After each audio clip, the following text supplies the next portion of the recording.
할렐루야. 할렐루야. 아멘. 아멘. 예배팀 감사합니다. 우리가 드리는 이 예배를 하나님께서 늘 주목하시고 받고 계신다는 사실들을 여러분 기억하시면서 우리가 한 마음으로 한 영으로 계속 주 앞에 나아가 예배하기를 원합니다.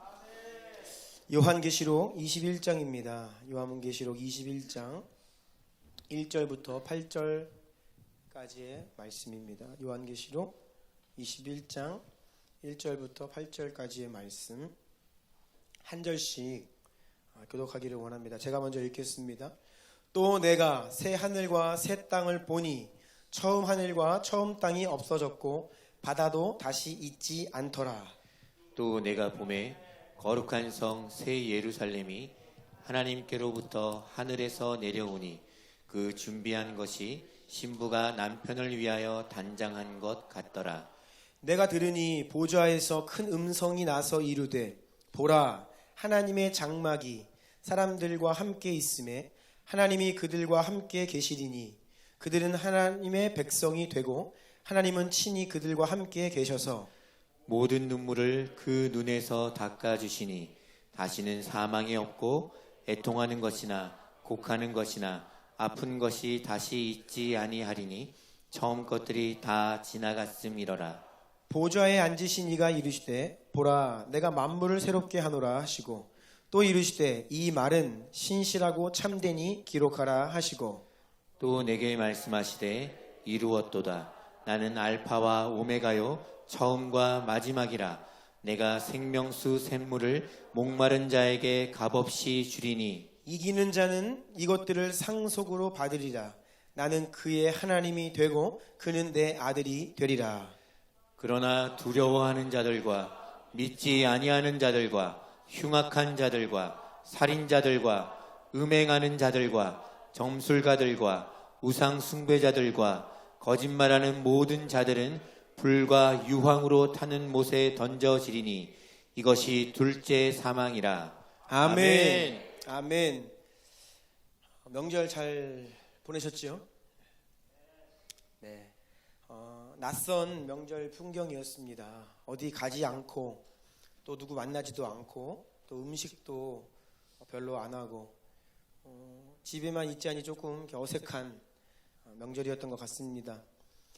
답답한 마음의 아이들과 산책하러 집 밖으로 나가 보아도 이렇게 오가는 사람들이 별로 없더라고요. 굉장히 차분하고 조용하고 한산한 명절이었던 것 같습니다.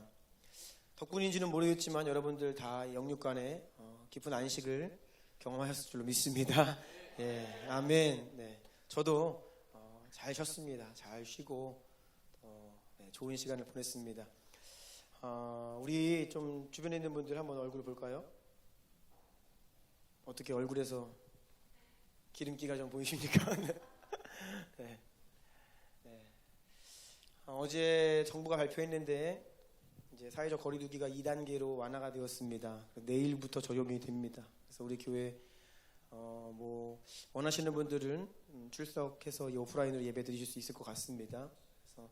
그래서 또 언제 2.5단계로 올라갈지 모릅니다. 잠깐 이렇게 해제되었는데 이 기회에 여러분 또 이렇게 발걸음 하셔서 함께 예배하시면서 또 은혜를 누리시고 회복을 경험하시는 시간이 되기를 간절히 원합니다.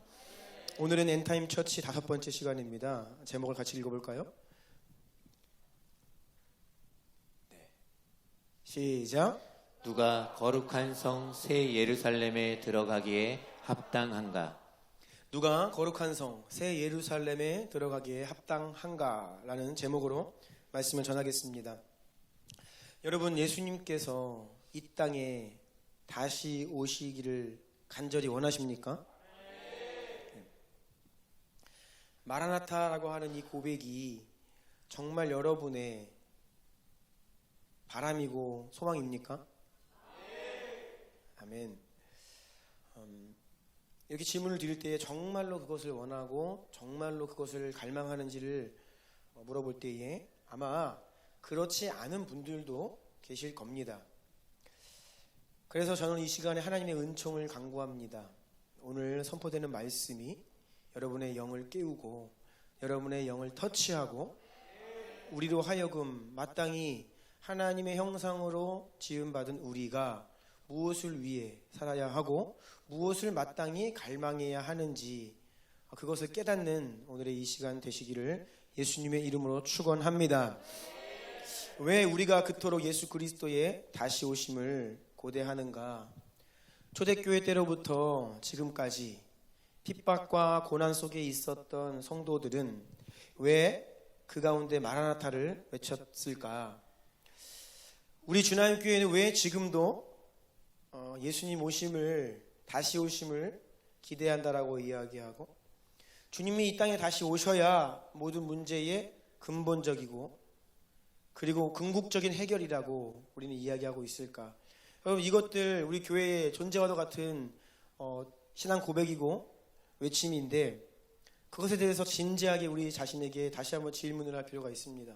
나는 정말 주나임, 주님의 나라 임하소서, 이것이 나의 진짜 갈망이고 정말 나의 소망인가? 여전히 이 땅을 바라보면 문제들이 많습니다. 빈부의 격차 문제가 있고요, 가난의 문제, 우리나라 부동산 문제, 환경, 인권, 평등, 이와 같은 문제들을 해결해야 하는데 많은 사람들이 그 해결을 보기를 원하지요.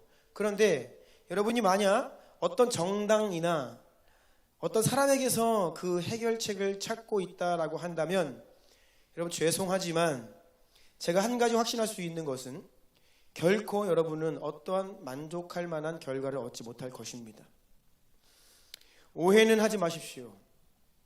이 땅에 있는 수많은 정치활동, 어떤 사회운동, 인간의 모든 일들이 다 잘못되었거나 무의미하다라는 말을 하는 것이 아닙니다.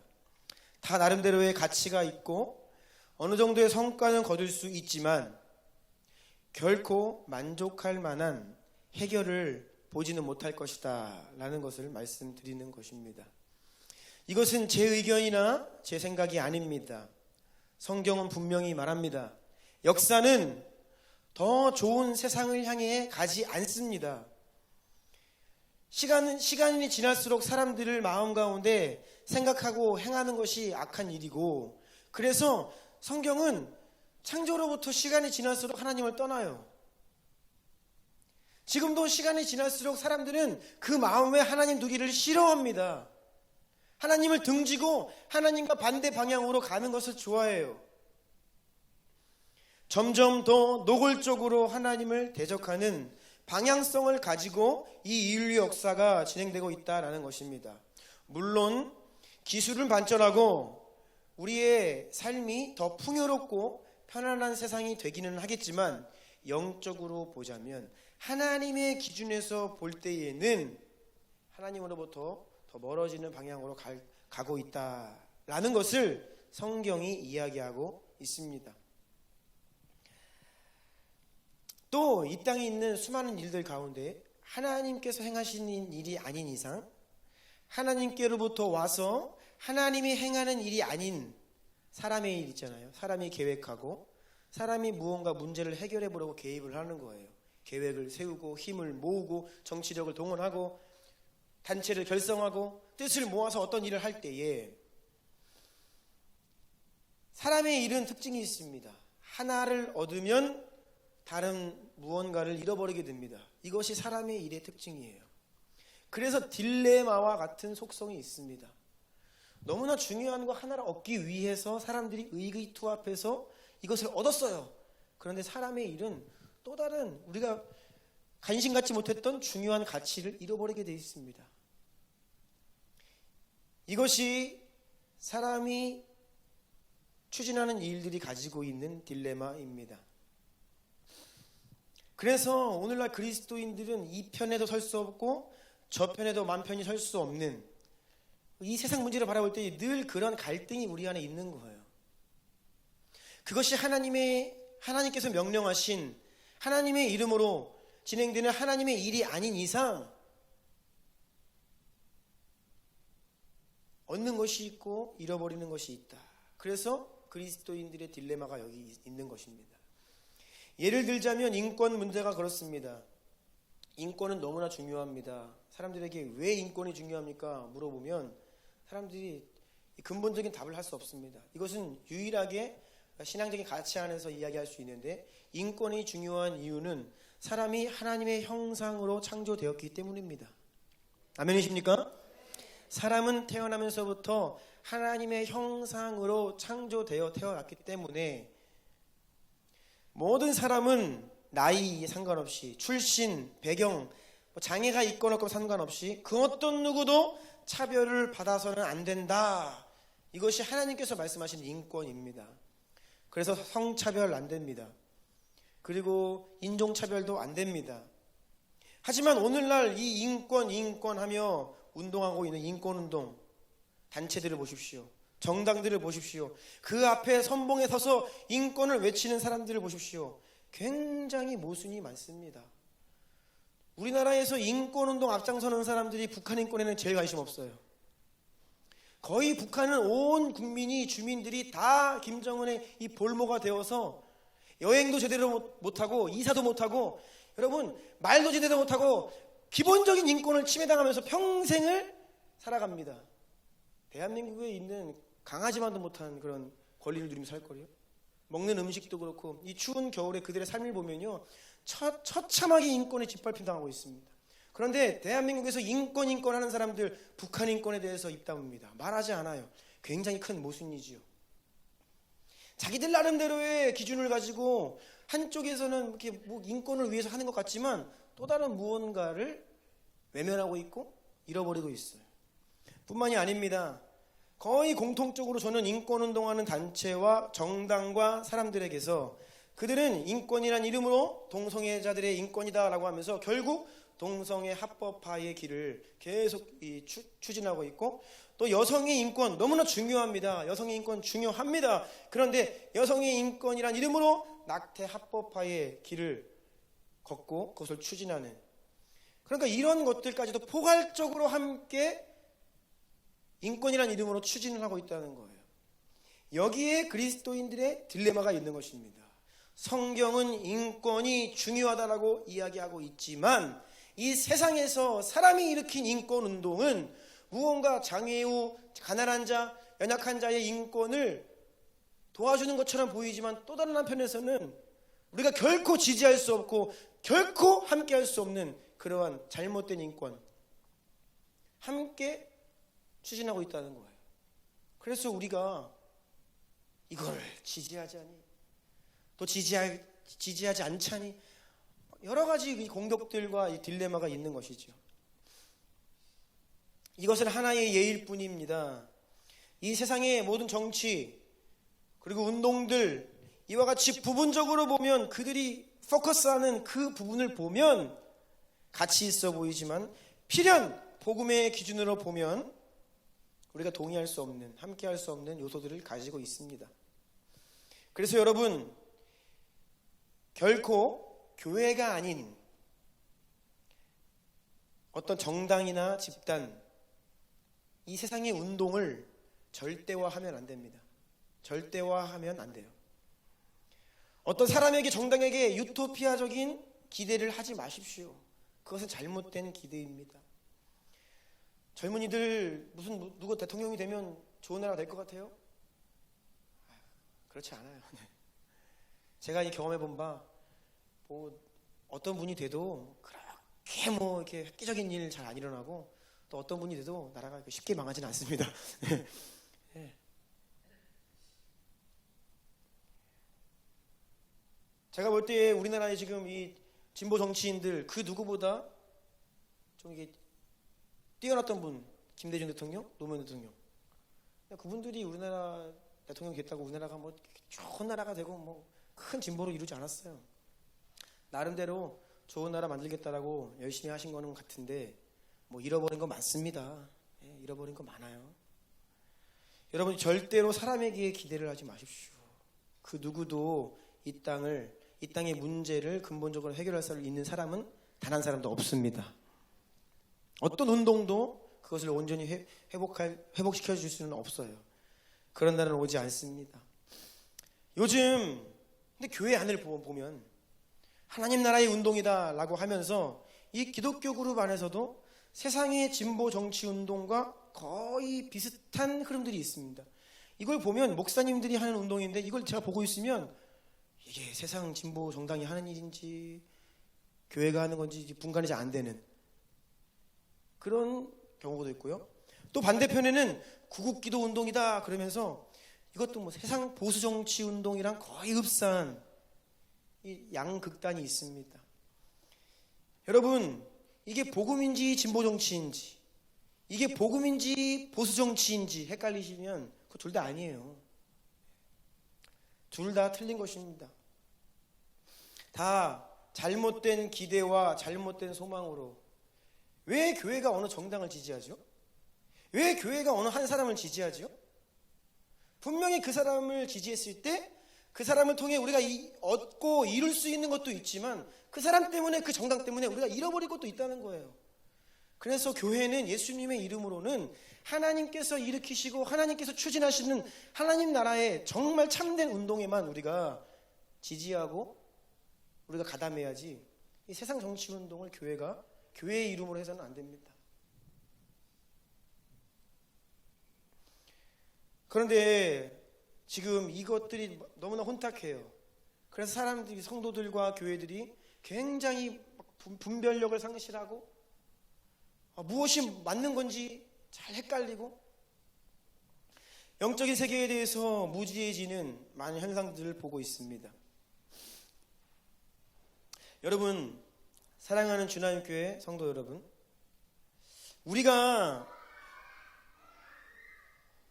기대하고 소망해야 될 것은 우리가 기대하고 소망해야 될 것은 따라해 보십시오. 하나님 나라의 부흥과 선교의 완성. 아멘. 우리가 기대하고 소망해야 될 것은 하나님 나라의 부흥과 선교의 완성. 아멘. 그런데 이 하나님 나라의 부흥과 선교의 완성은 정치로 되는 게 아닙니다. 어떤 세상의 운동으로 되는 게 아닙니다. 하나님은 이 하나님 나라의 부흥과 선교의 완성을 교회를 통해 이루십니다. 아멘. 그래서 우리는 이것을 기대하고 바라기 때문에 교회가 더 하나님의 뜻대로 세우는 것을 위해, 여러분, 이것을 위해 여러분의 열정을 들이셔야 돼요. 이것을 위해 여러분 헌신하셔야 합니다. 하나님은 지금 그러한 자들을 지금도 찾고 계십니다. 제가 다시 질문 드립니다. 처음에 이 질문을 하다가 여기까지 왔는데, 여러분, 왜 우리는 그토록 예수 그리스도의 다시 오심을 고대합니까? 우리는 왜 예수님께서 이 땅에 다시 오시는 것만이 이 땅의 모든 문제의 궁극적이고 근본적인 해결이라고 부르짖고 있습니까? 오늘 읽었던 본문 계시록 21장 보면 새하늘과 새 땅, 이전 땅과 이전의 하늘은 없고 이제 새 하늘과 새 땅에 임하게 될 거룩한 성 새 예루살렘, 그것이 어떠한 나라인지 어떠한 도시인지를 우리에게 말해주고 있습니다. 예수님께서 이 땅에 다시 오시면 이전의 하늘과 이전의 땅들은 사라집니다. 완전히 이 땅이 새로워지고 하늘이 새로워지고 그곳에 하늘로부터 새 예루살렘이 임하게 되는데, 그것이 어떤 곳인지를 한번 살펴보려고 합니다. 첫째, 새 예루살렘은 거룩한 하나님의 성전이 완전히 회복된 곳입니다. 새 예루살렘은 거룩한 하나님의 성전이 완전히 회복된 곳입니다. 오늘 본문 3절 읽어주세요. 내가 들으니 보좌에서 큰 음성이 나서 이르되 보라, 하나님의 장막이 사람들과 함께 있음에 하나님이 그들과 함께 계시리니. 아멘. 아멘. 여러분, 성전이라고 하는 것이 어떤 공간입니까? 하나님은 성전에 임재하십니다. 이 땅이 죄로 인하여서 오염되었죠. 그래서 하나님께서 거룩한 곳, 거룩한 전, 거룩한 집을 구별하셔서 그곳에 임재하세요. 성전은 하나님께서 임재하시고 거하시는 공간입니다. 성전은 사람이 하나님께 나아가 하나님을 만날 수 있는 공간입니다. 성전은 죄로 인해서 닫혀있던 하늘 문이 다시 열리는 곳입니다. 성전은 끊어졌던 하나님과 사람 사이의 관계가 다시 연결되는 곳이 바로 성전입니다. 성전은 하나님을 향해 멈춰버렸던 예배가 다시 회복되어 하나님께로 예배가 올려져 가는 곳이 바로 성전입니다. 아멘. 출애굽기 29장 42절 읽어주세요. 이는 너희가 대대로 여호와 앞 회막문에서 늘 드릴 번제라. 내가 거기서 너희와 만나고 내게 말하리라. 아멘. 성소를 성전을 구별하셔서 주님 말씀하셨습니다. 모세에게 내가 거기에서 너희와 만나고 내가 거기에서 너에게 말하겠다. 그래서 하나님께서는 성전에서 모세와 대면하셨습니다. 성전에서 사무엘의 이름을 부르셨어요. 우리가 읽었던 이 누가복음 본문 사가랴 세례 요한의 아버지도 제사장으로서 성소에 들어가 하나님을 섬길 때에 천사 가브리엘의 방문을 받아 세례 요한의 출생에 대해 듣게 되죠. 뭡니까? 거기에서 하늘과 연결되는 공간이 바로 성전인 거예요. 그런데 우리 오늘 본문 3절에 보라 하나님의 장막이 사람들과 함께 있음에, 여러분 하나님의 장막 이게 무슨 뜻입니까? 하나님께서 사시는 집이에요. 당시의 장막은 사람이 사는 곳입니다. 그러니까 우리가 당시에 이스라엘 사람들이 잘 알아듣기 쉽게 하나님이 사시는 집을 알아듣기 쉽게 표현한 것입니다. 그것이 하나님의 장막이에요. 하나님의 거처입니다. 하나님이 사시는 공간이에요. 하나님께서 사시는 집을 이 땅으로 이제 이사 오시겠다 그 말입니다. 하나님의 집인 거룩한 성 새 예루살렘이 이제는 하늘로부터 이 땅에 내려와 이 땅이 하나님의 집이 되고 하나님의 거처가 되고, 이제는 하나님이 거처를 하늘에 두지 않으시고 어디 사신다고요? 이 땅에 우리와 함께 거하시겠다. 이곳이 바로 거룩한 성 새 예루살렘입니다. 에덴의 회복이에요. 그곳은 에덴 동산이 회복되는 곳입니다. 아멘. 그냥 우리가 정말로 하나님과 함께 사는 공간이에요. 그래서 우리는 지금 간헐적으로 하나님의 임재를 경험합니다. 때로는 하나님의 임재가 느껴지지 못하고 하나님의 임재를 우리가 떠나죠. 죄짓고 하나님이 싫어하시는 생각을 하고 행동을 하고 그러면서 그래서 어떻게 돼요? 공격당하고 또 마음이 무너지고 육신의 일들을 하고, 이게 뭡니까? 우리가 하나님의 임재를 떠났을 때에 하는 일들입니다. 그런데 이 거룩한 성 새 예루살렘은 완전한 하나님의 임재가 회복되는 곳입니다. 완전히 하나님과 동행하고 완전히 하나님과 교제하고 완전히 하나님을 예배하는 그 공간이 바로 거룩한 성 새 예루살렘이라는 것입니다. 이것이 새 예루살렘의 첫 번째 특징이고요. 자, 두 번째, 새 예루살렘은 완전한 하나님의 나라입니다. 오늘 본문 3절 뒷부분 읽어주세요. 그들은 하나님의 백성이 되고 하나님은 친히 그들과 함께 계셔서. 아멘. 아멘. 여러분, 백성이다. 이것은 나라가 있다는 거예요. 우리가 국민이다. 국가가 있기 때문에, 대한민국 국민, 국가가 있기 때문에 우리가 그 국가의 국민, 백성이다라고 이야기하는 것입니다. 하나님의 백성, 하나님의 나라를 이야기하는 거예요. 신약 성경에서 예수님 특별히 말씀하실 때 하나님의 나라는, 따라해 보세요. 예수 그리스도의 왕권과 통치권,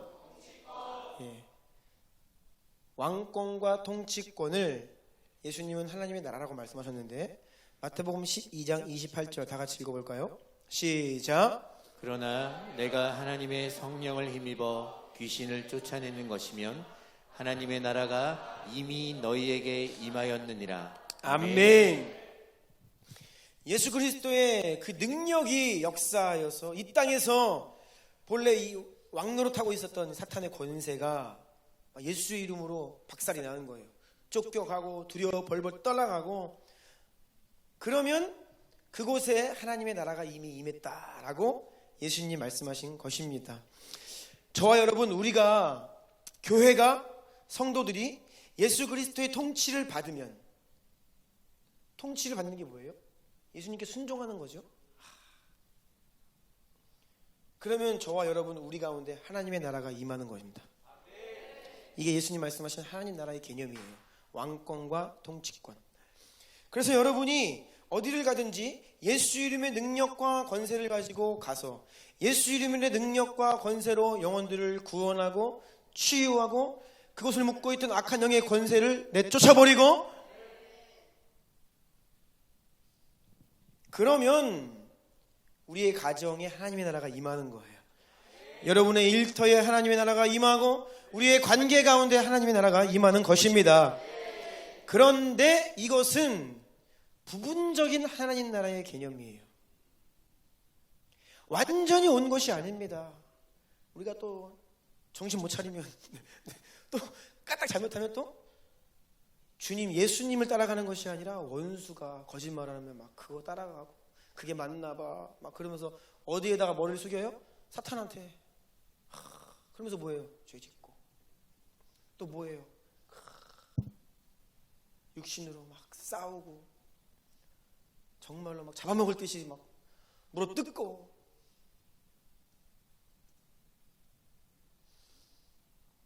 그런데 우리가 사는 지금 이 시대는 바로 부분적인 하나님 나라의 개념이 우리 가운데 임했지만 새 예루살렘은 완전한 하나님의 나라가 임하고 우리는 완전한 하나님 나라의 백성으로 살아간다. 아멘. 예. 그래서 그 나라에는 그때에는 다른 어떤 권세가 없어요. 오직 예수님만이 우리를 다스리시고 통치하시고, 예. 다른 그 어떤 권세도 없습니다. 완전한 하나님의 나라입니다. 오늘날 국가라고 하면 3대 요소가 있습니다. 초등학교 때 사회 공부 열심히 하신 분들, 네. 국가의 3대 요소 뭘까요?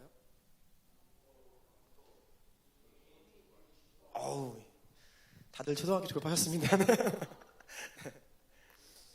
영토, 국민, 주권이 오늘날 이제 나라, 국가라고 할 때 세 가지 요소가 있어야 이제 나라라고 이제 하는데, 이것이 완벽한 거예요. 언제요? 새 예루살렘. 영토가 바로 하나님으로부터 내려오는 새 예루살렘입니다. 이 땅이 이제는 대한민국 뭐 어떤 나라 이 개념이 사라지고 이제 하나님의 나라가 되는 거예요. 여기가 거룩한 성 새 예루살렘이 되는 것입니다. 영토가 생기고 국민이 누굽니까? 하나님 나라의 백성들, 우리들입니다. 구원받은 하나님의 백성들이 국민이 되고, 주권, 오직 예수 그리스도의 왕권과 통치권이 우리를 다스리시고 통치하시는 그 나라, 완전한 하나님의 나라의 회복이 바로 새 예루살렘이다 라는 것입니다. 자, 새 예루살렘 세 번째 특징입니다. 셋째, 새 예루살렘은 하나님의 공의와 정의가 완전히 실현된 곳입니다. 오늘 본문 요한계시록 21장 4절과 8절입니다. 모든 눈물을 그 눈에서 닦아주시니 다시는 사망이 없고 애통하는 것이나 곡하는 것이나 아픈 것이 다시 있지 아니하리니 처음 것들이 다 지나갔음이러라. 그러나 두려워하는 자들과 믿지 아니하는 자들과 흉악한 자들과 살인자들과 음행하는 자들과 점술가들과 우상 숭배자들과 거짓말하는 모든 자들은 불과 유황으로 타는 못에 던져지리니 이것이 둘째 사망이라. 아멘. 아멘. 지금 두 절을 함께 읽었는데 4절과 8절의 내용이 다릅니다. 이것이 바로 하나님의 정의, 하나님의 공의라고 이야기할 때 두 가지 측면을 설명하고 있는 것입니다. 첫 번째는 하나님의 신원하심, 구원을 말합니다. 억울함을 해결해 주시는 구원의 측면이 정의가 있고, 두 번째는 심판과 징계입니다. 그래서 이 신원하심이란 억울함을 풀어주시고 우리의 원한을 풀어주시고 선한 하나님의 백성들은 구원하시고 억울한 자들의 사정을 다 들어주시면서 합당한 보상을 주시는 것, 이것이 하나님의 정의의 첫 번째 특징이고요. 두 번째는 하나님이 심판하시는 겁니다. 징계하시는 거예요. 악한 자들, 불의한 자들, 부당한 이득을 취했던 자들 그거 다 뺏어오시고 그들에게 합당한 처벌을 내리시는 겁니다. 4절은 신원하심, 8절은 심판과 징계입니다. 이것이 바로 하나님의 공의의 양면성입니다. 하나님은 공의로운 하나님, 정의의 하나님 하실 때에는 구원자이신 하나님과 심판자이신 하나님, 이 두 가지가 같이 있어야 하나님의 공의, 정의가 시행되는 것입니다. 그래서 이 땅에서 여러분 지금 하나님께서 정의를 행하신다라고 했을 때 우리에게 하나님이 치유하시잖아요. 그러면 이것도 치유하시는 것도 이 두 가지 속성이 같이 있는 것입니다. 우리가 너무나 고통당하고 힘들어서 주님께 막 부르짖는 거예요. 하나님, 저를 불쌍히 여겨주십시오. 나의 육신을 고쳐주십시오. 그럼 주님께서 우리에게 오셔서 그 아픔을 싸매어 주시는 거예요. 이게 치유지요. 동시에 이 죄로 질병으로 영혼을 고통하게 하는 그 악한 세력들을 심판하시는 겁니다. 내어 쫓으시는 거예요. 이런 두 가지 측면이 하나님께서 행하시는 일들 가운데 있다는 겁니다. 부흥도 마찬가지입니다. 부흥이 뭡니까? 정말로 흑암의 세력이 오랫동안 수많은 영혼들을 속이고 압제하고 그들을 둘러싸서 어떻게 멸망의 길로 막 끌고 갔는데 주의 성령이 하늘의 문이 열리고 부어지면서 어떻게 해요? 수많은 영혼들을 구원하시면서 그들을 속였던 악한 영들을 꾸짖는 거예요. 네. 부흥이 일어나고 한 영혼이 돌아오면요, 이 악한 영들은요 막 비명을 지르는 겁니다. 막. 자기들이 주인 노릇하고 왕 노릇했다가 쫓겨나가는 거예요. 연합은 무엇입니까? 죄로 인하여서 사람들의 마음이 나뉘고 분열이 있고 시기하고 싸우고 다투고 그 자리 가운데 사랑으로 주님께서 임하셔서 연합을 딱 이루시면 이것 또한 이 분열에 대한 하나님의 징계라고요. 악한 영을 내어 쫓으시는 겁니다. 징계하시는 거예요. 네. 하나님이 임하시면 언제나 이 두 가지 측면의 일을 행하십니다. 그래서 여러분 예수님께서 딱 오시니까 두 갈래로 나뉘는 겁니다. 한 부류는 웰컴합니다. 누구예요? 정말로 주님의 그 신원하심이 필요한 사람들, 주님께로부터 내가 치유받고 싶고 구원받고 싶고 좀 억울한 일이 너무나 많아요. 주님이 오셔야 됩니다. 난 주님이 필요해요. 이런 사람들은 웰컴합니다. 그런데 또 한 부류들은 어떻게 해요? 예수님을 대적합니다. 왜요? 예수님이 딱 오셔서 구원을 선포하심과 동시에 심판을 선포하시는 거예요. 그렇게 완고하고 그렇게 회개하지 않고 그렇게 살면 너에게 화가 있을 것이다.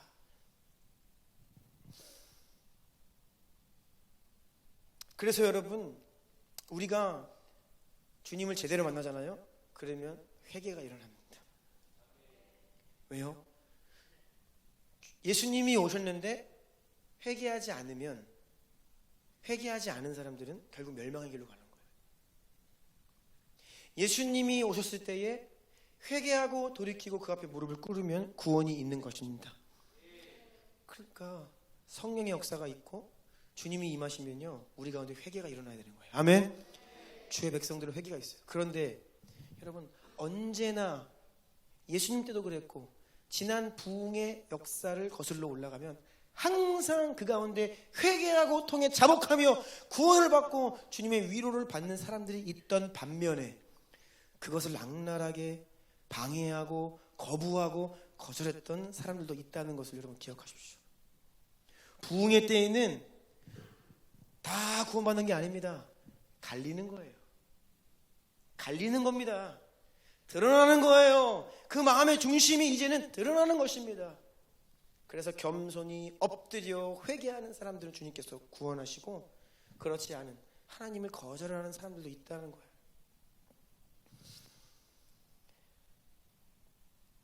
예수님 다시 오시는 그날에도 이 두 가지 측면의 일들을 주님이 행하십니다. 그래서 계시록의 마지막 보면요, 첫째 부활이 있고 둘째 사망이 있는 겁니다. 예수님이 다시 오시는 그날이 마냥 좋은 날은 아니에요. 왜요? 부활에 참여하는 우리들에게는 기쁜 날이고 소망이 되는 날이지만 여러분 그렇지 않은 수많은 더 많은 다수의 사람들에게는 심판의 날이고 멸망의 날, 둘째 사망, 영원한 사망으로 들어가는 날이 될 것입니다. 이 둘이 언제나 함께 갑니다. 하나님의 정의는 이 둘이 같이 갑니다. 아멘. 그래서 여러분 천국이 있으면 지옥이 있는 거예요. 지옥이 빠져버리고 심판이 빠져버리고 하나님의 징계가 없는 정의는 반쪽짜리, 온전한 복음이 아닌 것입니다. 여러분, 지금 세 가지를 말씀드렸습니다. 거룩한 성 새 예루살렘, 성전이 온전히 회복된 곳이고, 하나님의 나라가 완전히 회복된 곳이고, 하나님의 공의와 정의가 완전히 시행되는, 실현된 곳이다라고 했습니다. 자, 그런데 제가 다시 한번 질문을 하고 싶습니다. 여러분, 이 거룩한 성 새 예루살렘에 들어가고 싶으십니까? 저는 단순한 질문을 하는 것입니다. 정말로 그 거룩한 성 새 예루살렘에 여러분이 들어가기를 원하시느냐? 저는 단순한 질문을 하고 있는 것입니다. 이건 너무나 중요한 질문이에요.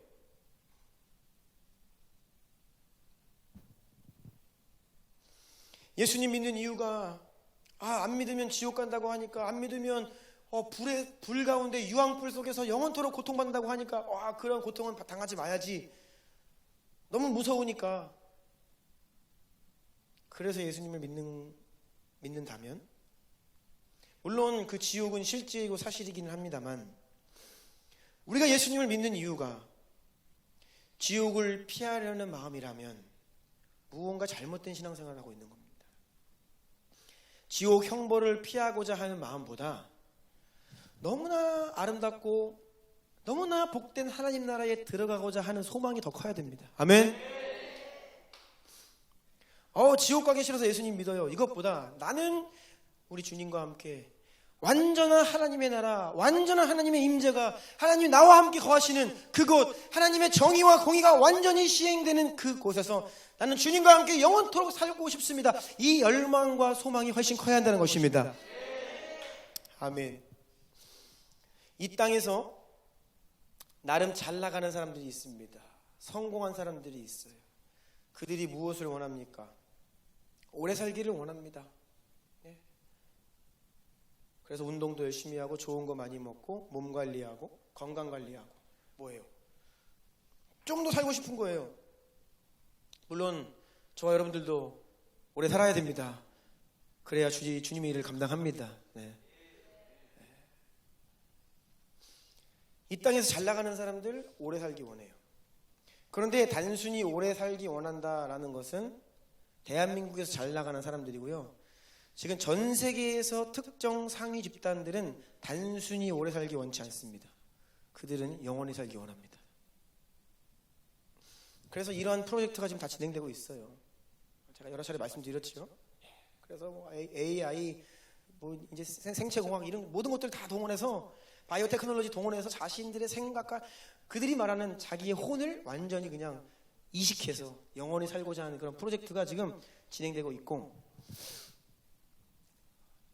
한 주 전에도 그런 소식을 들으셨나 모르겠어요. 그 미국의 스페이스X라고 아세요? 그 우주 탐사 민간 기업입니다. 여기서 지금 계속 뭘 합니까? 화성으로 우주선 발사했다가 다시 돌아오는 그거 테스트 계속 하고 있는 거예요. 일론 머스크 아시죠? 일론 머스크 알죠 않나? 몰라요? 일론 머스크 모르면 안 되는데. 여기에 지금 어마어마한 돈을 투자하고 있습니다. 계속 지금 실패하는데도 지금 하는 게 뭐예요? 우주 왕복선. 이거 뭐예요? 그들은 지금 확신하고 있어요. 이 지구의 유효기간이 얼마 남지 않았다. 지구는 더 이상 사람이 살 수 없는 상태가 될 것이다. 사람들의 탐욕, 여러 가지 이제 문제 때문에 더 이상 지구에 살 수 없기 때문에 우리는 화성으로 이주해야 한다. 이게 그 사람들이 정말 실제예요. 여기에 어마어마한 돈을 투자하고 이것을 지금 테스트하고 있고, 정말로 사람들이 수많은 엄청난 이 화물을 실어서 화성으로 가는, 왔다 갔다 하는, 이걸 지금 테스트하고 있어요. 그들은 영원한 생명 뿐만 아니라 이 지구뿐이 아니라 우주 쪽으로 더 확장해서 더 잘 살기, 오래오래 살기를 추구하고 있습니다. 그러니까 지구가 망한다는 것을 잘 알고 있는 거예요. 지구는 멸망합니다. 하나님의 심판으로. 하지만 이 땅이 사라지는 것이 아니라 주님은 이 땅을 새롭게 하심으로 새 하늘과 새 땅에 거룩한 성 새 예루살렘을 가지고 내려오심으로 이 땅을 다시 새롭게 하시죠. 그러니까 우리는 스페이스X를 탈 게 아니라 어떻게 해요? 예수님이 오셔야 되는 거예요. 근데 그들이 모르는 게 있어요. 예수님이 지구에만 오시는 게 아니라 전 우주의 왕으로 오시는데 화성에 간다고 살 수 있는 게 아닌데 알려주고 싶은데 모르고 있어요. 저는 제 삶이 그닥 나쁘지 않습니다 라고 이야기하는 분이 계실 수 있습니다. 저는 이 세상도 사는 게 그리 나쁘지는 않아요. 나름 행복하게 살고 있습니다. 이렇게 이야기한다면 여러분, 하나님 나라가 전혀 실제가 되지 않은 것입니다. 이렇게 불의한 일들이 많고 세상이 이렇게 교회를 조롱하고 예수님의 이름을 짓밟고 있는데도 불구하고 이 세상 좀 살만나요, 살만합니다 라고 이야기한다면 여러분, 하나님 나라에 별로 관심이 없을 수 있습니다.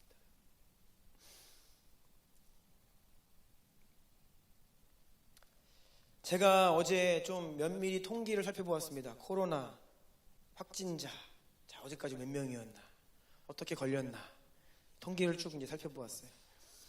지난 한 해 동안에 이 교회를 포함한 종교시설, 신천지는 이제 따로 계산을 하더라고요. 나라에서도 신천지는 이 기존의 종교시설과는 좀 너무 다른 집단이다, 따로 계산을 하는데, 신천지를 제외한 지난 1년 동안 종교시설을 통해 감염된 확진자 비율이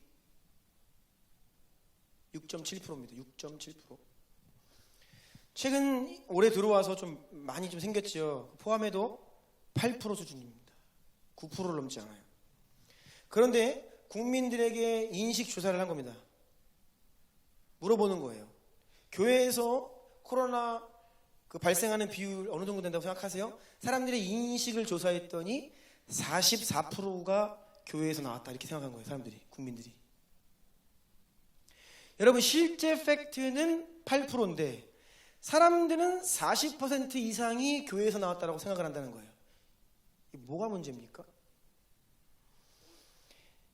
문제는 다른 게 아닙니다. 언론과 미디어가 계속 교회에 대해서 불공정하게 프레임 전략을 가지고 반복해서 보도하고 이야기하고 계속 사람들에게 외쳤기 때문이에요. 더 심각한 것은 기독교인들에게 물어봤습니다. 근데 기독교인들조차 교회에서 한 30% 정도 나온 것 같은데요 라고 대답을 한다는 거예요. 미디어가 정직한 역할을 하면 할수록 사람들은 실제 팩트, 실제 통계와 유사한 대답을 해야 됩니다. 종교기관에, 종교시설에서 8%가 나왔으면 사람들은 못해도 한 10몇 프로 정도는 대답을 해야 되는데, 이게 기독교인들도 27%라고 이야기하고 세상 사람들은 48%. 이거 뭐가 문제입니까, 여러분?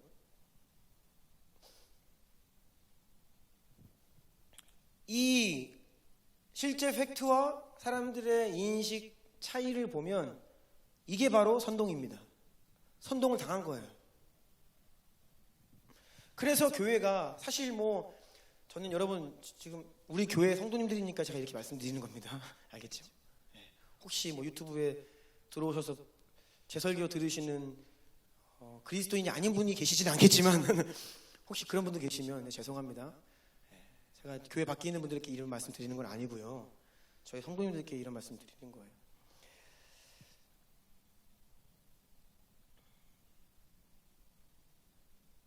우리가 세상에서 지금 교회를 향해서 어떻게 부당하게 이야기하는지를 알 건 알아야 된다는 거죠. 저는 정말 만약에 제 친한 친구, 이웃 중에서 안티 크리스천이 있어요. 교회를 욕해요. 이 코로나 상황과 관련해서 저를 비난해요. 목사를 비난해요. 그러면 저는 이러한 수치를 들이대면서 이렇게 그 사람을 설득시키고자 하는 마음이 없습니다. 그냥 죄송합니다 라고 끝날 거예요. 저는 지금 성도들에게 말씀드리는 것입니다.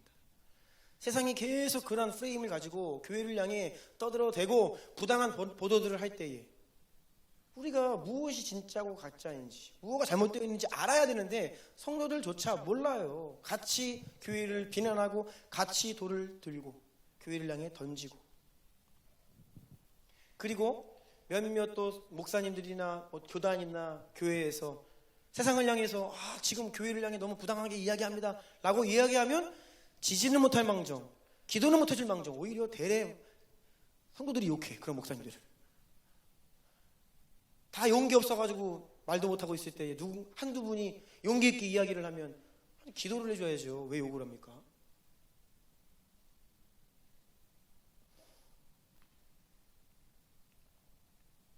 여러분, 이러한 세상을 우리가 지금 살고 있는데 이 세상 살만합니까?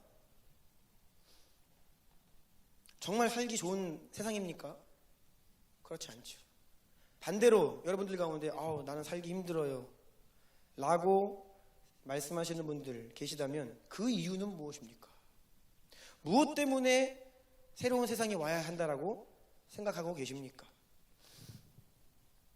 내가 이 세상에 뭐 살기 좋던, 아니면 이 세상이 너무 어려워요, 어떤 대답을 하던 간에 그 이유가 내가 조금 힘들고 내가 조금 편안하고, 아니면 그 이유가 나 때문이라고 하면 여러분 또한 하나님 나라와는 별로 이렇게 무관한 인생을 살고 있을 가능성이 크다는 것이에요. 그러니까 제가 지금 계속 근본적인 질문을 드리는 것입니다. 정말로 거룩한 성 새 예루살렘이 우리에게 오는 것을 갈망하는 마음이 있느냐? 나는 정말 그 새 예루살렘에 들어가서 거기에서 살고자 하는 정말 간절한 기대가 내 안에 있느냐, 바람이 있느냐, 소망이 있느냐, 이것을 저는 묻고 있는 것입니다.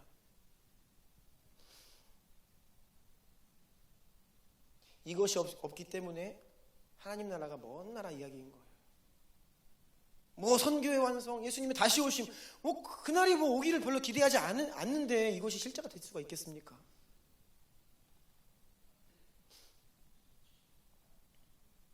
저도 누가 물으면 행복하다라고 이야기해요. 왜? 우리 가운데 하나님 계시고 우리가 주님과 함께 동행하고 있기 때문에 행복하고 기쁨이 있고 소망이 있는 것은 사실입니다. 하지만 동시에 그럼에도 불구하고 제 안에 탄식과 고통이 있습니다. 이 세상을 바라볼 때에, 하나님을 대적하는 이 세상을 바라볼 때에, 그리고 교회의 연약함을 볼 때에 제 안에서 매일매일 발견되는 내 육신의 본성들을 볼 때마다 제 안에 탄식이 있다는 거예요.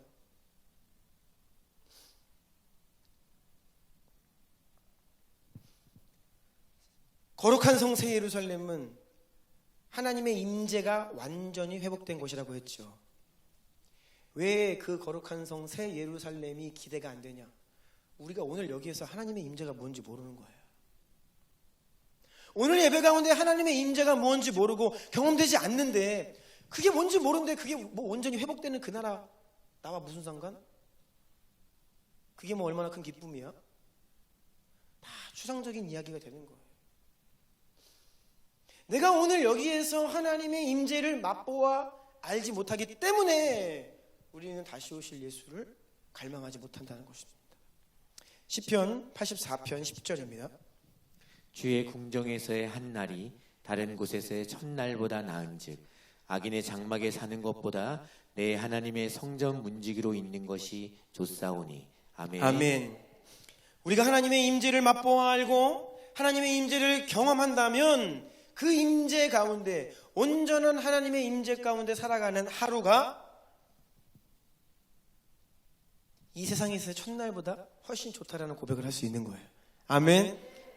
그러면 우리가 이 땅에서 좀 더 건강하게, 좀 더 오래 살기를 원하는 그 마음보다 주님이 이 땅에 다시 오셔서 영원토록 하나님과 함께 살아가는 그 나라를 더욱더 갈망하게 되어 있는 것입니다. 아멘. 우리가 오늘 여기에서 하나님의 임재를 경험하고 있지 못하기 때문에 예배가 형식적이 되는 것입니다. 여러분, 한국 교회가 얼마나 종교화되어 있는지 아십니까? 한국 교회는 정말로 종교화되었습니다. 형식화되었습니다. 별 기대 없이 예배 드리는 것, 별 감흥 없이 예배 드리는 것, 그것을 문제 삼으면 그게 문제가 돼요. 영적인 실제를 이야기하면 그것이 문제가 되는, 왜요? 종교화되어 있기 때문에. 지나치다라고 막 시비 걸고, 극단적이라고 이야기하고, 신비주의다, 감정주의다, 온갖 이름을 붙여서 그것들을 거절합니다. 예수님께서 이 땅에 오셔서 당시에도 종교주의가 만연했습니다. 그 가운데에는 정말로 신실하게 하나님을 섬겼던 사람들이 있지요. 마리아처럼, 사가랴처럼, 안나처럼, 시므온처럼 정말로 하나님을 신실하게 섬기는, 사랑하는 사람들이 있었어요. 그런데 다수는 종교화되어 있었습니다. 그런데 예수님께서 그들 앞에 딱 오셔서 팩트 폭력을 날리셨어요. 그들의 영적인 실제를 말씀하셨다고요. 사실을 말하는데 그게 문제가 됩니다. 왜요? 종교화되어 있는 집단은 그렇게 반응을 해요. 사실을 이야기할 때 그것을 받아들이지 않고 어떻게 해요? 죽여야겠다, 제거해야겠다. 그래서 종교가 무서운 것입니다. 여러분, 지금 제가 드리고 있는 이 말씀을 바꾸어 말씀드리자면, 오늘 여기에서 하나님의 임재가 무언지 모르는 사람은, 하나님의 임재를 경험하지 못하면 결코 영원한 하나님의 나라를 갈망할 수가 없습니다.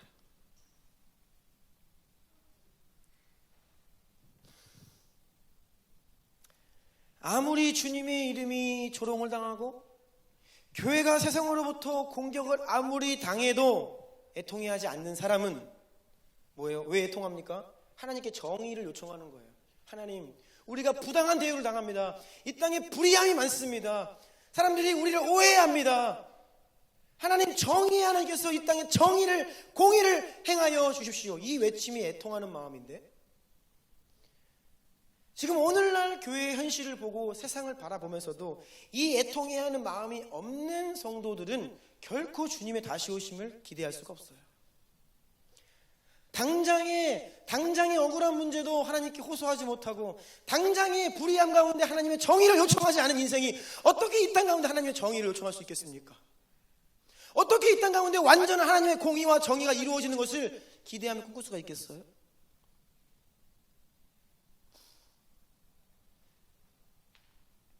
이렇게 교회가 연약하고, 사실 우리가 정말로 입이 10개라도 할 말이 없을 때가 많습니다. 네, 맞습니다. 그것은 사실입니다. 제 모습이 그렇고 여러분들의 모습이 그래요. 다른 어떤 교회 누구의 모습이 아니라 우리의 모습이 그래요. 그래서 우리가 이렇게 세상으로부터 손가락질 당하고 있는데, 이때에 하나님께 부르짖으며 주님, 우리를 살려 주십시오. 주님, 저들의 죄악을 용서하여 주십시오. 주님, 하나님의 영광을 가리고 있는 우리의 죄악을 용서하여 주십시오. 이러한 탄식과 애통의 기도가 나오지 않는다? 그런 저와 여러분이 회개해야 됩니다.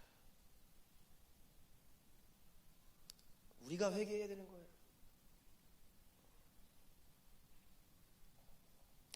누가 새 예루살렘이란 하나님 나라에 들어갈 합당한 자격이 있습니까?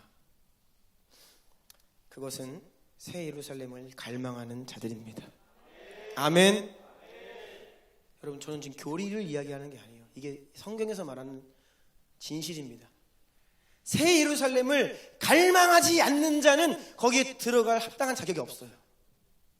새 예루살렘을 기다리지 않는 사람은 그 새 예루살렘에 들어갈 자격이 없어요.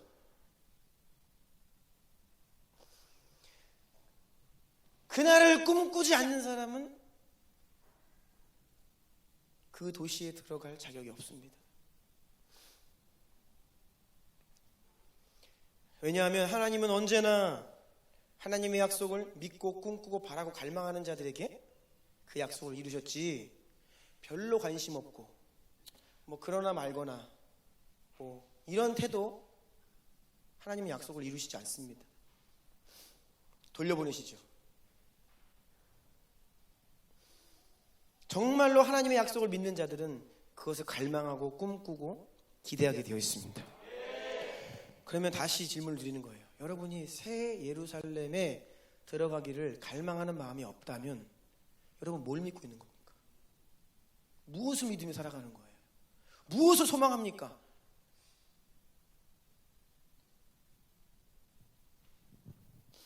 예수님께서 이 땅에 오셔서 공생의 3년의 기간을 사실 때에 많은 사람들을 고치시고 치유하시고 악한 영들을 축사하셨죠. 그런데 그때 예수님께서 치유하신 원리가 있습니다.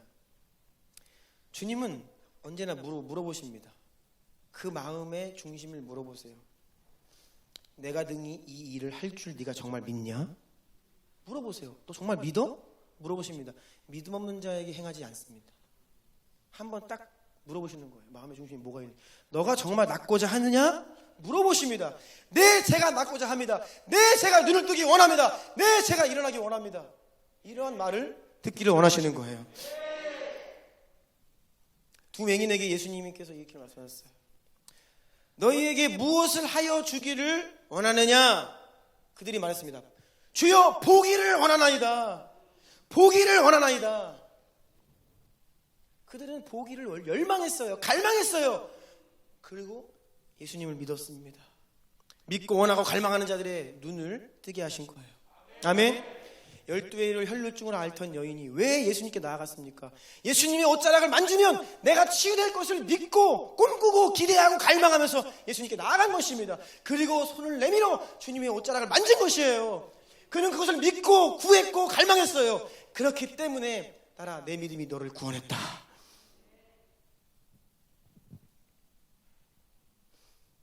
예수님은 말씀하십니다. 너희 믿음대로 될지어다. 내 믿음이 너를 구원하였다. 아멘. 예수님 별로 원하지 않는 사람들에게는 예수님 임하시지 않으세요. 예수님께 관심 없는 사람들에게는 가지 않으십니다. 마찬가지입니다. 새 예루살렘에 거하기에 들어가기에 누가 합당한 자입니까? 새 예루살렘을 꿈꾸고 기대하고 갈망하는 자들입니다. 이것이 믿음이에요. 이것이 믿음. 하나님의 성전 완전히 회복되는 곳 새 예루살렘. 하나님의 임재를 갈망하는 자들이 그 새 예루살렘에 들어가는 것입니다. 여러분, 하나님의 임재를 경험하고 있습니까? 하나님의 임재가 무엇인지 아십니까?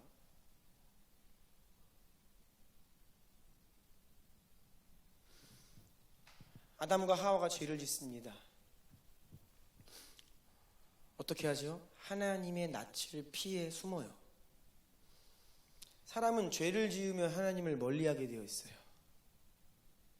반대로 하나님을 가까이 하기 원하는 자는 회개의 삶을 살고 예수 보혈로 자신을 덮고 거룩을 추구합니다.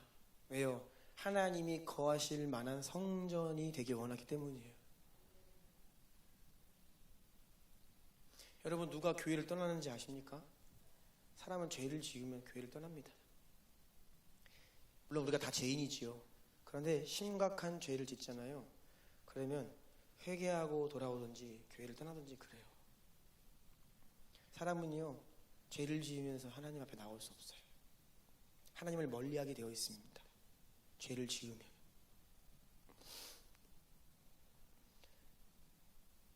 하나님의 임재를 지금 오늘 이 자리에서 추구하고 하나님 내 가운데 더 임하기를 갈망하기 때문에 회개의 삶을 살기 원하고 거룩의 삶을 살기 원하는 그러한 자들이 새 예루살렘을 갈망하게 되어 있습니다.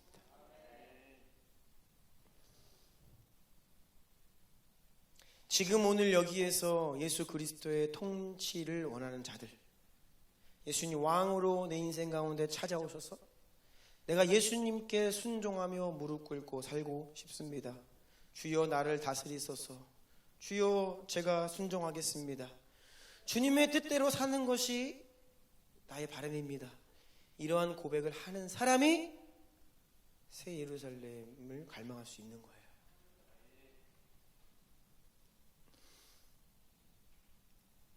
또 주님의 정의를 오늘 여기 자리에서 부르짖는 자가 새 예루살렘에 들어갈 자격이 있습니다. 이 시대를 바라보며 세상을 바라보며 여러분이 살아가면서 만나는 경험하는 수많은 일들 가운데 하나님의 정의를 요청하는 사람, 그 사람이 영원한 하나님의 정의를 갈망하게 되는 겁니다.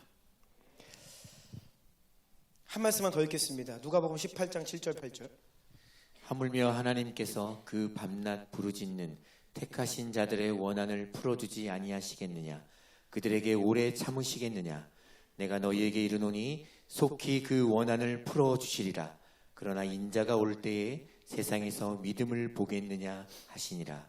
아멘. 아멘. 여기에서 8절에 그 원한을 풀어주시리라. 이게 영어 성경에 보면 어떻게 번역이 되어 있냐면 정의를 가져오시겠다, 정의를 행하시겠다라고 번역이 되어 있어요. 그러니까 이게 바로 정의의 속성입니다. 원한을 풀어주신다, 정의. 여러분, 우리가 우리의 삶이 정말 하나님의 정의를, 하나님의 공의를 요청하는 삶이 아니면 우리는 영원한 하나님 나라를 꿈꾸고 기대할 수 없다는 것을 지금 말씀을 드리는 거예요. 하나님의 정의를 구하는 자들의 특징은 무엇입니까? 하나님께 요청하는 거예요. 하나님께서 나의 억울함을 풀어주시고 하나님께서 내 인생 가운데 개입하셔서 정의를 행하여 주시기를 요청하는 게 바로 하나님의 정의를 구하는 인생입니다. 그것은 다른 말로 하면 보복하지 않는 삶을 말합니다. 보복하지 않는 삶. 여러분, 보복이 큰 범죄에나 등장하는 말이 아니에요. 우리는 살면서 보복하는 마음들 매일매일 이것을 자기를 부인하며 살아야 됩니다. 로마서 12장 14, 19, 21절 읽어주세요. 너희를 박해하는 자를 축복하라. 축복하고 저주하지 말라. 내 사랑하는 자들아, 너희가 친히 원수를 갚지 말고 하나님의 진노하심에 맡기라. 기록되었을 때 원수 갚는 것이 내게 있으니 내가 갚으리라고 주께서 말씀하시니라. 악에게 지지 말고 선으로 악을 이기라. 아멘. 이것이 하나님의 정의를 요청하는 사람들의 삶입니다. 나를 박해하는 자를 축복하는 것, 그를 저주하지 않는 것입니다. 악에게 악으로 대응하지 않고 선으로 악을 이기는 것입니다. 원수 갚는 것이 하나님께 있기 때문에 내가 보복하지 않는 거예요. 누군가가 나에게 내 마음에 비수를 꽂는 말을 딱 하는 겁니다. 근데 그때 우리 안에 어떠한 보복 심리가 발동하냐면 니만 입 있냐? 나도 입이 있다. 너는 잘났냐? 한번 해보자. 그러면서 딱 들었을 때 그냥 나도 나가는 거예요.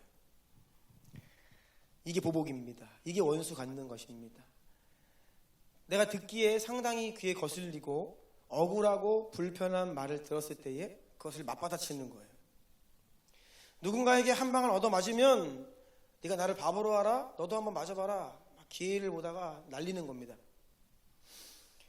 그래서 부부싸움이 커져만 가는 것이고, 그래서 관계가 악화되는 것이고, 이 보복 심리 때문에 우리가 하나님을 심판자로 하나님의 정의를 요청하며 살지 않기 때문에 우리의 관계가 깨집니다, 여러분.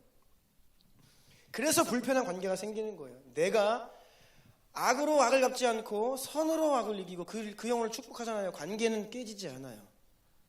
그럼 내가 대응을 하는 겁니다. 똑같이. 그래서 원수 맺고 서로 비난하고 물어뜯고 이 지경까지 관계가 깨지는 겁니다. 하나님의 정의를 요청하는 인생은 그런 삶 살지 않겠다는 거예요. 아멘. 그러니까 오늘 우리가 여기에서 이 하루를 살아갈 때에 내가 보복하지 않고 내가 사랑의 법으로 행하면서 하나님께 정의를 요청하는 것. 그러니까 여러분, 이게 인간의 힘으로 안 돼요. 다 해보셨잖아요. 그렇죠? 이게 인간의 힘으로 안 돼요. 그래서 밤낮 부르짖는 겁니다. 하나님께 나아가서. 아까 읽어드린 말씀, 누가복음 말씀. 그 여인이 그래서 밤낮 재판장에게 나아가 부르짖는 거예요. 공의를 요청하는 것입니다. 정의를 요청하는 것입니다. 그리고 내가 보복하지 않는 거예요. 그럼 하나님께서 그 인생 가운데 찾아오셔서 문제를 해결하시고 개입하셔서 우리에게 보상하시고 원수를 처단하시고 이러한 일들을 행하신다고. 그것을 우리의 인생 가운데 경험하는 인생이 영원한 하나님의 정의를 갈망한다는 것입니다. 아멘. 내가 오늘을 그냥 내 뜻대로 내 멋대로 살고 그냥 욱하면 똑같이 내뱉고 그래 너도 한번 당해봐라 들이받고 그런 인생을 사는데 뭐 하나님의 정의가 어디 있어요? 그럼 뭐 새 예루살렘이 하나님의 정의가 완전히 회복된 나라입니다. 이게 무슨 나라예요 그게? 전혀 감이 없죠. 꿈꿀 수 없고 기대할 수 없어요. 갈망할 수 없습니다. 그래서 여러분, 마지막 때 주님의 다시 오심을 갈망하는 것은 바로 오늘 내가 무엇을 경험하고 무엇을 추구하고 어떻게 살고 있느냐, 여기에서 판가름이 나는 겁니다. 아멘. 우리 예배팀이 좀 나와주시고요.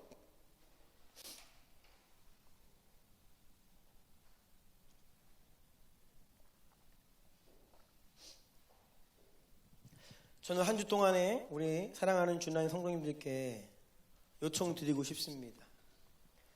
여러분 스스로에게 질문을 하십시오.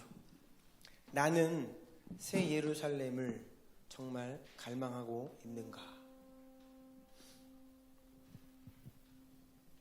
나는 완전한 하나님의 임재가 있는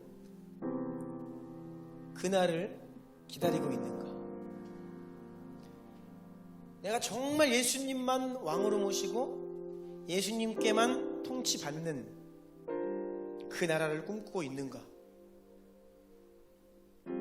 내가 정말 하나님의 정의와 하나님의 공의에 관심을 두고 그것이 완전히 실현되는 그날을 꿈꾸고 있는가? 여러분 스스로에게 질문하셔야 돼요. 이것을 갈망하지 않는 자는 들어가기 합당한 자가 아닙니다. 그것을 기다리지 않는 자는 새 예루살렘 주민 자격이 없어요.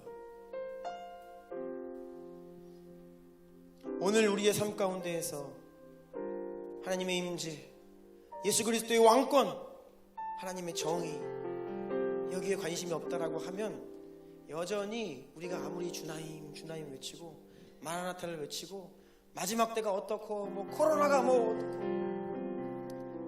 다 헛된 것입니다. 여러분, 우리가 정말로 하나님 나라를 갈망함이 없다면 계시록 알아서 뭐 하려고요? 계시록 다 의미 다 깨달아서 뭐 하려고요? 아, 그때는 많은 핍박이 있고 막 어렵다고 하니까 그 어려움을 이겨내기 위해서요? 단순히 그것 때문에?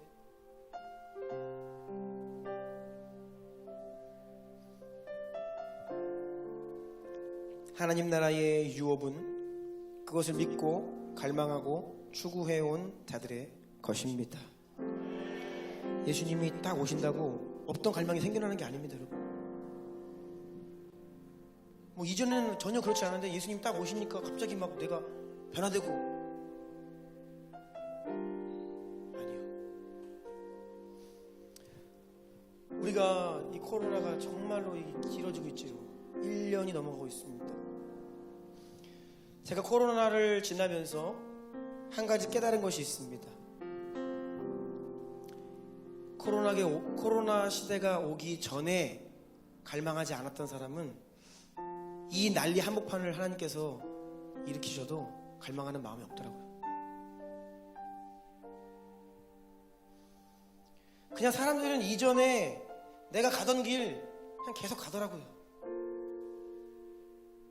저는 코로나 때문에 많은 사람이 바뀔 줄 알았어요. 많은 교회들이 이 근본적으로 본질적으로 이 비전을 바꿀 줄 알았습니다. 방향을 재조정할 줄 알았어요. 그게 아니더라고요. 그냥 그동안 마음에 있었던 그 중심이 겉으로 드러나고 오히려 그냥 내가 무언가를 바라보고 달려가던 그 속도만 더 빨라졌어요. 그냥 그 길로 계속 가는 겁니다.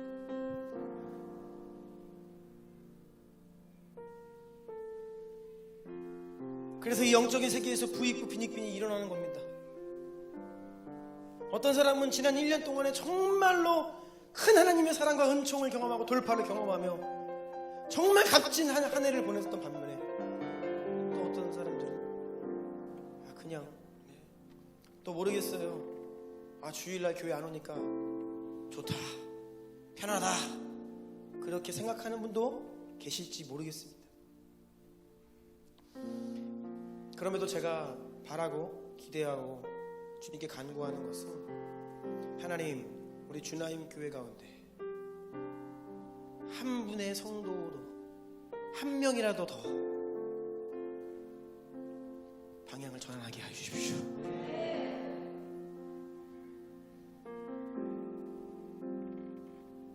머뭇머뭇거리는 인생이 이제는 없게 하시고 이제는 주님께로, 세상이 아니라 주님께로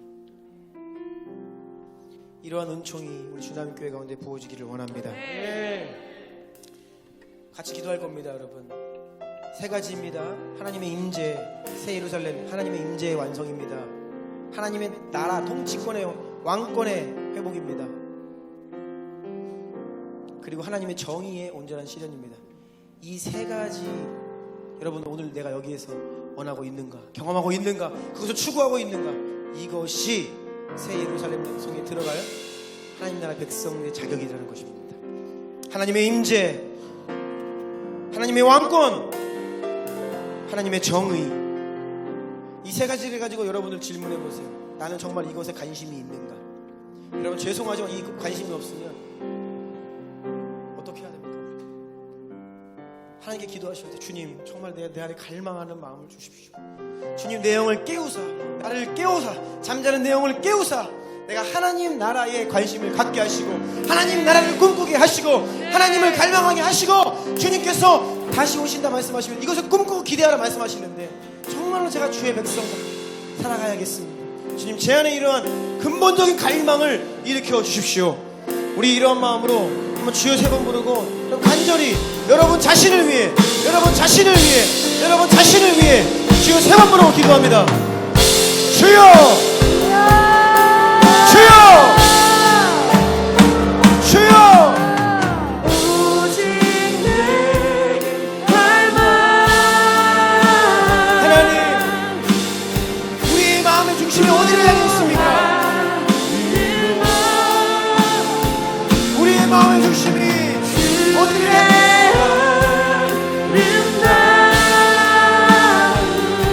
거룩한 성 새 예루살렘을 우리에게 약속하셨고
관심이 되게 하여 주십시오. 여러분, 이 기도가 나와야 됩니다.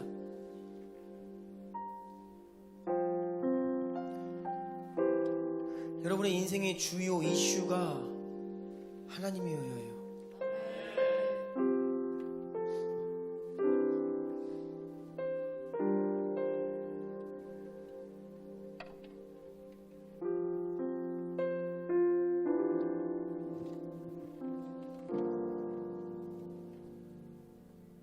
우리의 마음이 다른 것에 있거나 하나님께 관심을 두지 않으면 하나님 나라의 유업을 이어받지 못합니다. 그것이 얼마나 위대하고 얼마나 놀라운 것들인데 그 엄청난 가장 큰 가치가 있는 그 유업에 별 관심이 없다. 합당하지 않아요. 우리가 우리 자신의 모습을 계속 하나님 말씀으로 비추어야 됩니다.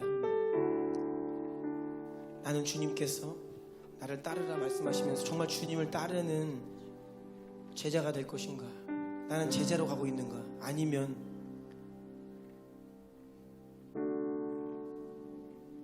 주님과 전혀 무관한 인생, 또는 마음 한켠에는 주님을 따르고자 했지만 주님께서 받아들이지 않은 인생들이 있잖아요. 되돌려보내는 인생들이 있습니다. 제자의 문턱까지 왔다가 무언가에 걸려서 넘어지고 되돌아가는 인생들이 있어요.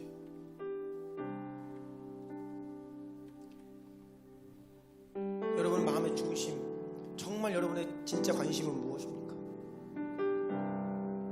여러분의 진짜 관심은 무엇입니까? 여러분의 인생의 진짜 주인은 누구입니까? 예수님 우리의 왕이시고 우리의 주인이시면 우리의 관심은 예수님이 되어 주님이 뭘 원하시는지, 주님이 나에게 뭘 바라시는지, 이것이 나의 관심사가 됩니다. 그런데 이런 것에 여러분 전혀 도무지 관심이 없다? 저 모르겠습니다. 저 모르겠어요. 분명한 것은 하나님께서는 하나님의 나라가 그런 자들의 것이 아니라고 말씀하시는 겁니다. 여러분의 주님을 향한 갈망이 더 깊어지길 축복합니다. 솔직히 말해서 하나님께 관심 없는 인생들일지라도 이 시간 주님께 요청하세요. 하나님, 내 마음의 중심에 주인으로 좌정하여 주십시오. 여러분이 예수님을 주인으로 맞아들이셔야 됩니다. 예수님을 주인으로 초청하셔야 합니다. 나는 당신의 종입니다라고 고백을 하셔야 합니다. 나는 주님께 순종하며 따르겠다라고 고백을 하셔야 됩니다. 듣는 마음을 주시고 순종하는 마음을 주시고 주님의 임재를 알게 하시고 주님을 따르게 하시고 하나님의 정의를, 공의를 부르짖어 외치는 인생이 되게 하여 주시오라고 여러분 부르짖어 기도하셔야 됩니다. 우리 그러한 기도로 주의 이름 부르고 다시 한번 나아갑니다. 주여!